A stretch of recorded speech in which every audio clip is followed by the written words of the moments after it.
Lebanon में UNIFIL force पर हमला हुआ है और हिजबुल्लाह ने चलाई हैं 40 गोलियां।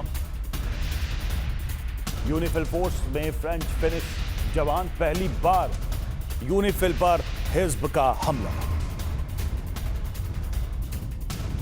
तो हिजबुल्लाह ने इजरायली प्रधानमंत्री बेंजामिन नेतन्याहू के घर पर तीसरी बार हमला किया।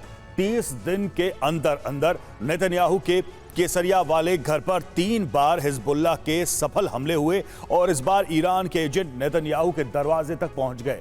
कुछ दिन पहले हिजब प्रमुख नईम कासिम ने कहा था कि बेंजामिन बच गए लेकिन भविष्य में सुरक्षित नहीं रहेंगे। माना जा रहा है कि खामेनेई के एजेंट तेल अवीव में सक्रिय हो गए हैं।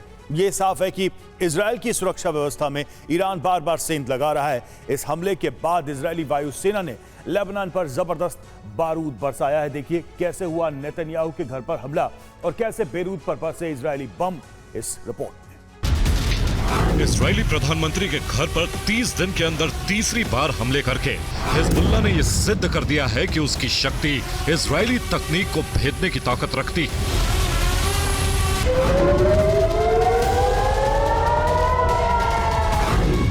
और वो जब चाहे इजराइल के वीवीआईपी घर को टारगेट बना सकता है।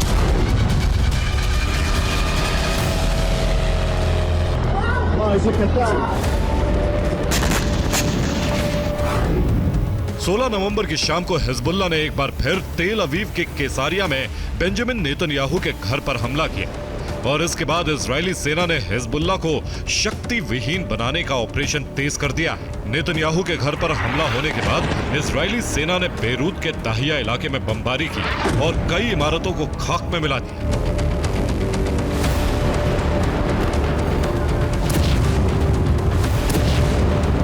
इजरायली प्रधानमंत्री के घर के सर्विलांस कैमरे में हमले की तस्वीरें रिकॉर्ड हुई। नेतन्याहू के केसारिया वाले घर पर फ्लेयर बम से हमले किए गए।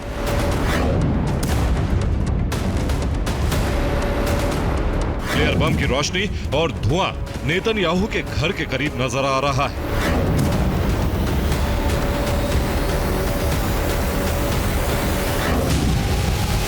इजरायली आर्मी के रेडियो की रिपोर्ट है कि नेतन्याहू के घर पर 2 फ्लेयर बम दागे गए।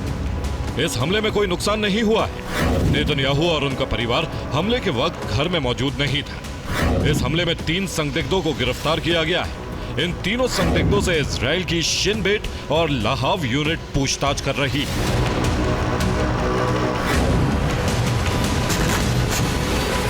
माना जा रहा है कि ईरान और हिजबुल्लाह के एजेंट्स ने नेतन्याहू के घर पर हमला किया है।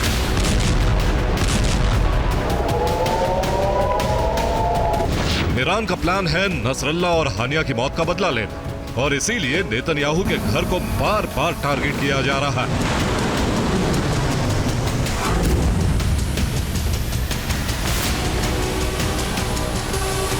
हिजबुल्लाह ने तीसरी बार नेतन्याहू के घर पर सफल हमला किया है।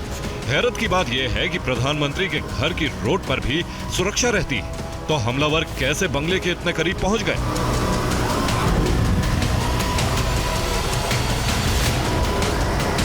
इजरायली प्रधानमंत्री के घर की सुरक्षा का कड़ा बंदोबस्त किया गया है।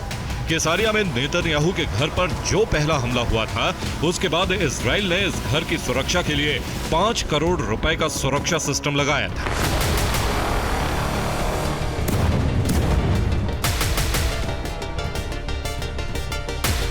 इसके तहत 5 लेयर का सुरक्षा तंत्र तैयार किया गया था। पहली लेयर में आयरन डोम को तैनात किया गया था।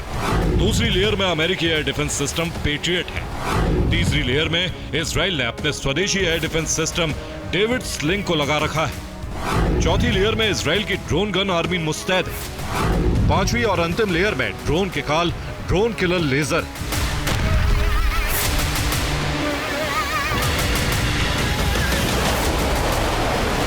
इतना जबरदस्त सुरक्षा तंत्र होने के बावजूद हिजबुल्लाह का ड्रोन और हिजबुल्लाह के एजेंट नेतन्याहू के घर को हिट करने में कामयाब हो गए।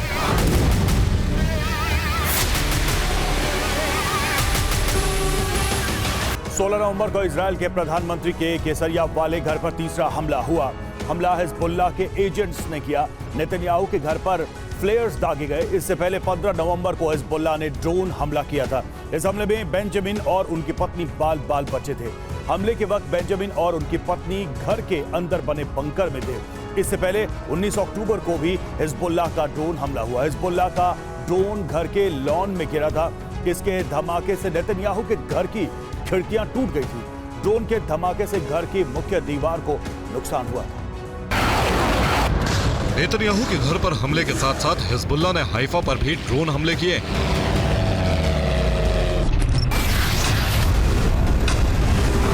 हिजबुल्लाह के हमलों में हाइफा का एक सिनेगॉग यानी यहूदी प्रार्थना स्थल तबाह हो गया।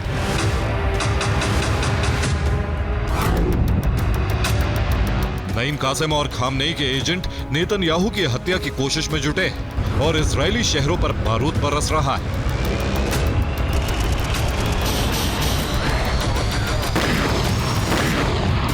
इजराइल ने हिजबुल्लाह को शक्तिहीन बनाने के लिए अपना ऑपरेशन नॉर्दर्न एरोज तेज कर दिया है। 17 नवंबर की सुबह इजरायली वायुसेना ने बेरूत के बाहरी इलाके में ताबड़तोड़ बमबारी करके कई इमारतें जमींदोज कर दी।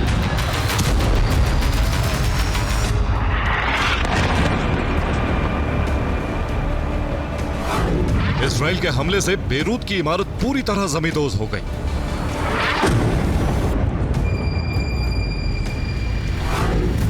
बहुमंजिला इमारत गिरने से कई मीटर ऊंचा मलबे का ढेर लग गया और रेस्क्यू टीम लोगों की तलाश में मलबा हटाने लगी। 17 नवंबर की सुबह इजरायली वायुसेना के धमाकों से बेरूत दहल उठा। बेरूत के अलग अलग इलाकों से काले धुएं के गुब्बार उठने लगे।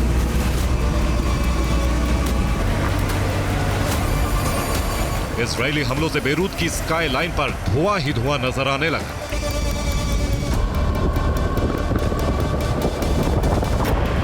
सत्रह नवंबर को इजरायली वायुसेना ने बेरूत के बाहरी इलाकों में जबरदस्त बमबारी की और रिपोर्ट है कि इजरायली थल सेना का ग्राउंड ऑपरेशन भी उत्तरी लेबनान की तरफ बढ़ चुका है।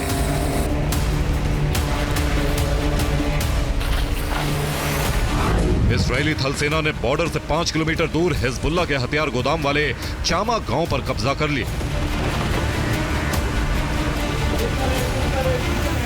सेना प्रमुख ने कहा है कि थल सेना लेबनान के बहुत अंदर तक दाखिल हो चुकी है और हिजबुल्लाह के ठिकानों को तबाह कर रही है।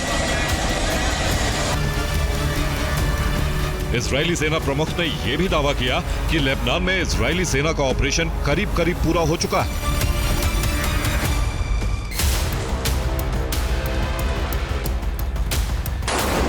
इजरायली सेना प्रमुख का दावा है कि दक्षिणी लेबनान में इजरायली सीमा से सटे हिजबुल्लाह के ज्यादातर ठिकाने तबाह कर दिए गए हैं।